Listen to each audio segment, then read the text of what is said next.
Ine San Francisco'daki iPhone merkezine geldik. Indi täze çıkan iPhone'lu. iPhone 17 elbette. Şol yerde täze telefonu görmek için onlar süýler çadymmy, gapdaly nowatymmy, ýem satyn alanlar we satyn alan telefon almak için gelen adamlar. Elbette bu ýerde men şunu diýjek däl. iPhone alsaňyz gidin bir iki sanat duýy alyň, ola botlasyn, o köşegi bilen soň satanda has köp pul bolar.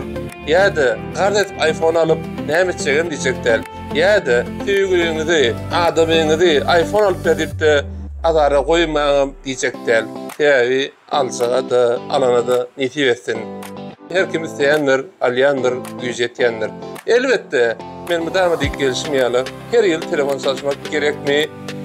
Men kırmızı gerek değil. Mesela şu benim şu an kullanılan telefonum eğer 4 yıl oldu. Güne şu bilyanem şu telefondan yazık ettik.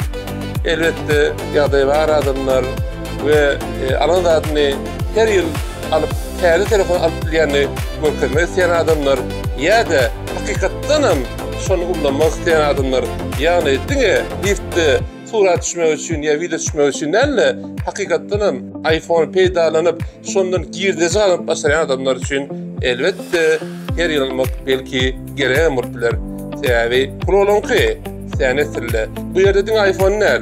Saatlar, nauşnikler ya da iPhone'a değişli bir nesanak önler var. Mesela şimdi saati görüyorsunuz. Saatlerin bakatına görmedim. iPhone'un bakalarını şu videoda görkezler size. Her iPhone'a göre bakaları ütkep dur. Şu an Türkmenistan'a geldi mi ya Türkmenistan'a bakatını bilemek. Yönü ortaça benim bilýänim en kımmat iPhone bu yerde $1400. Yine öyle diyen alana da eýem, alsaga da nesip etsin. Bizim näme size iPhone'u görkezdik. iPhone'dan mağazadan ýöretene şoň gitdik. Her şey hoş, sağ olun.